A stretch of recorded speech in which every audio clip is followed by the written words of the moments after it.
Hello, my name is Anuska and welcome to my channel.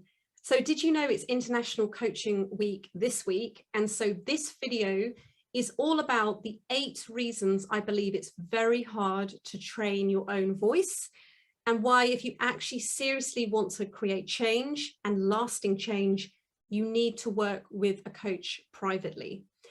And I say this both from my own perspective as someone that's been training their voice and working with many different teachers across the last 2 decades, but also on the other side of the fence, working with hundreds of people around the world, male and female. And I'm talking specifically here to speakers, but you could absolutely apply this if you're also a singer. So number 1 is we misperceive our voice. Now, this is particularly true if working on your voice and voice work is new and you don't have much of a relationship with your voice, you don't have that kinesthetic awareness of your voice. But even if you have been working on your voice a while, this could still ring true. One of the common things I see, and just to give you a very quick example of what I mean by this, is that people will seek me out because, particularly women, they want to sound more authoritative and more assertive, and they believe the answer is in lowering their pitch. But actually, when I start working with them on their voice, what they're really hearing, so they're misperceiving this kind of higher pitch in their voice, because what they're really hearing is a constriction in their instrument. And actually then lowering the pitch from a sort of constricted instrument is not going to actually resolve the problem. In fact, you could be exacerbating the problem because you're ignoring the problem and you're just doing something completely different. So this is very, very common, and that's just one example. Often when I find people are trying to work on their own voice, they're working on the wrong problem. Number 2 is kind of linked to number 1, and I guess they're all kind of linked in some way, but this is the lack of awareness that people have when they start working on their voice. Or as I say, they might have been working on their voice for a few years, but there's a lot going on, there's a lot to learn, so it can take a while. And I'm absolutely personally still learning about my voice all the time. So what I mean by this is often clients that I work with have no real kinesthetic awareness of their voice. They can't really feel where there's constriction. A good example of this is tongue tension, which has a profound impact on the speaking voice, but a lot of people would not be able to perceive tension in their tongue. And it's actually only when we start working on releasing the tongue that they realize how free their voice now is. Another example could be throat tension, or it could be like gripping the jaw when they speak. A lot of people, this is so habitual to the way they speak, they don't even know that they grip their jaw, that their tongue is tense, that their throat is tense. Maybe their shoulders are hunched when they speak. Maybe their head's poking forward all the time. So there's lots of things that we can do that can really impact the voice. And if you're trying to train your voice, but not actually dealing with some of this constriction and tension in the instrument, then you're just fighting a losing battle, really. You're only ever going to get so far. Number 3 is there's no one size fits all. So yes, it's great to watch videos, and obviously I have videos and I'm very grateful to you watching my videos. There's a lot of brilliant books out there. I've got a lot of amazing books written by various voice teachers, but at the end of the day, we are all unique and we all have a unique instrument. Not only is every voice different and sounds different, but the way we use our voice is different. And so there isn't a 5-step process that if you do this, then your voice will sound like this, because there's going to be so many variations to that. So an exercise that you read in a book or that you hear about in a video may work for me, but it may not work for you, or vice versa. And you're not going to know what else to do if you're trying to do it yourself. Number 4, this is a big one, and this is application is as important as the exercise. So again, coming back to this idea that you might read about an exercise in a book, or you might watch a video and think, oh, that's a good exercise, I'm going to do that. But it's in the application that the magic happens. And if you don't really understand what you're doing, you can't feel really what you're doing, you don't have that kinesthetic awareness of your voice just yet, you may not be doing it correctly. And if you're not doing it correctly, you're either not going to get any result or you're going to get limited success. I'm going to give you a really quick example because I know this is an exercise I've given in previous videos. And then sometimes I get comments from people and I'm like, I don't think they're doing it right. And so unless I work with you privately or you work with someone else privately, you're not really going to know how is this actually meant to feel in my voice. So an example is that exercise, which is really an exercise to feel that forward resonance in the voice. I talk a lot about resonance as a really key part of optimal speech and powerful, effortless speech. And so this exercise, the idea is you feel those vibrations around your nose and your mouth. Now, it's very easy to do this wrong because you could actually grip through your throat and you could do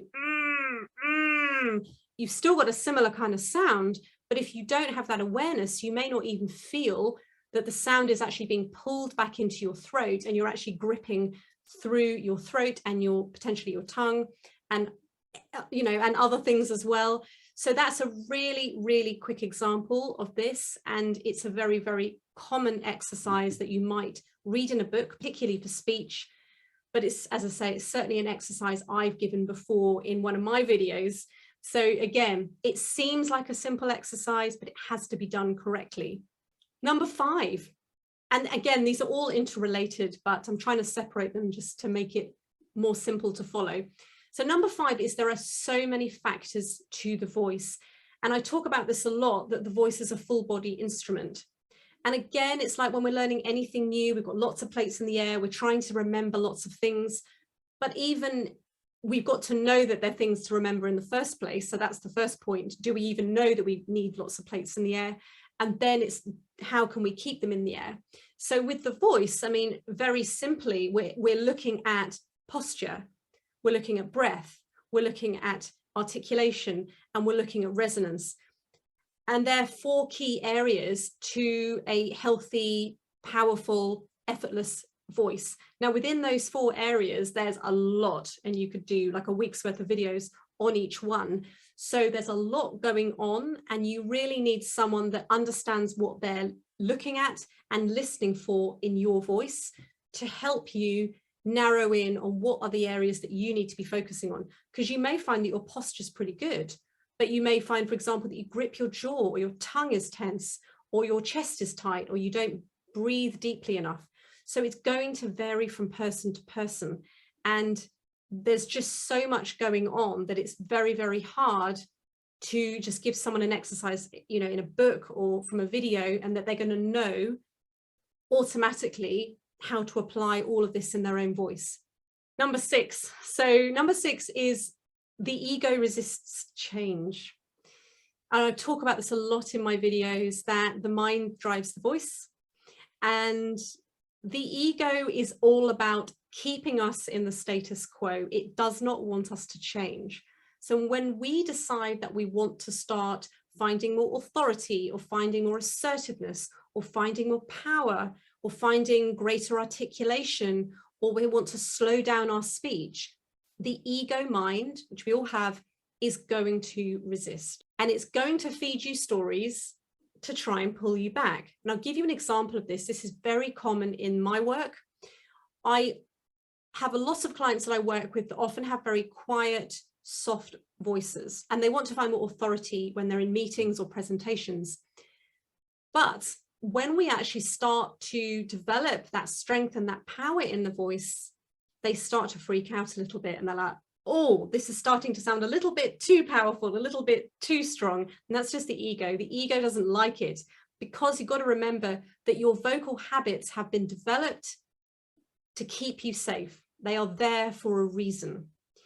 And we have to kind of learn how to transcend that to allow this new voice to come in, or what I would actually say is your true voice, because the true voice is naturally powerful, effortless, and free. It's all the limitations we put on our voice, which isn't actually who we are.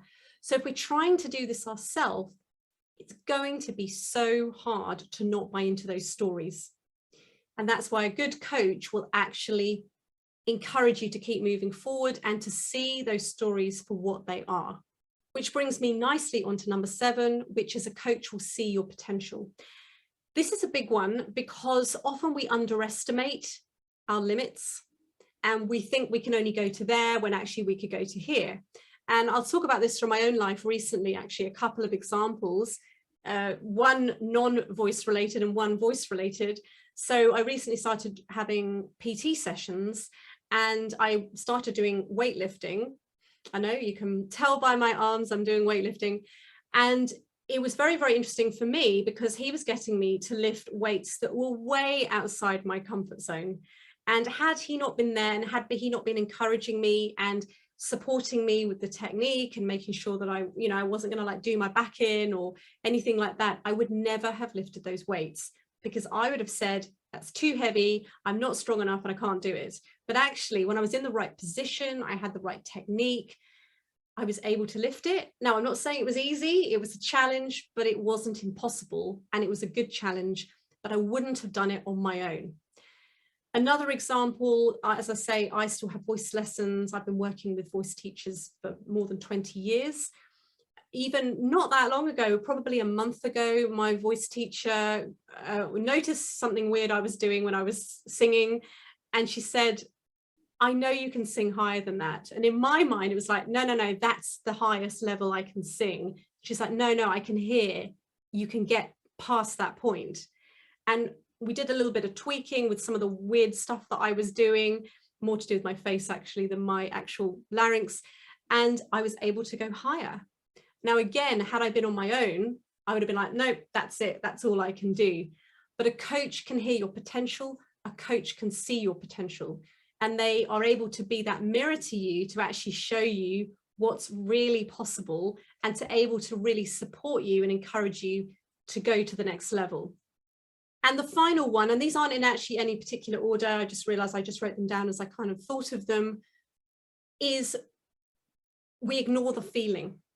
Now, I've got videos on this as well, because I think this is so important. And again, particularly for people that don't have much of a relationship with their voice, they haven't done much voice work or any voice work before. And what we tend to do when we're inexperienced with our voice is we ignore the feeling. We're just focused on, I need to present, I need to get my voice out. Doesn't really matter what I have to do to get my voice out, I just need to be heard. And so what can often happen is there's either a lot of strain, there's a lot of tension, the voice can really fatigue. You might find that you're clearing your throat a lot, or it could be the other way, the voice is very breathy or raspy. And these are all signs that the instrument isn't actually functioning properly and as well as it could. But if you keep pushing your voice from that place and ignoring that feeling, then you're ultimately just kind of working against yourself, and you're never going to find real, true freedom. And you're always going to feel limited by your voice. And it's just not sustainable. I mean, a voice that is constantly raspy or constantly strained is going to hit a ceiling at some point, particularly if you were doing a lot of speaking. So they are my 8 reasons, and I hope that's given you some insight, particularly if this is new to you, like voice training is new, it's not, you haven't got much of a relationship with your voice. I hope this has opened things up for you a little bit. And again, you're probably not going to invest in a coach if it's not something that you're really serious about, because I recognize that it is an investment of time and money. But if you are serious about really maximizing the full potential of your voice, it is the only way, because you just cannot see the picture when you're in the frame. So if you are interested in private voice coaching with myself, I will put the link below, and I can absolutely help you really start to tap into the full potential of your voice and start to release and explore your voice in new ways. But thank you so much for watching. If you found this video useful or interesting, please do like, share and subscribe. But if not, I will see you on my next video.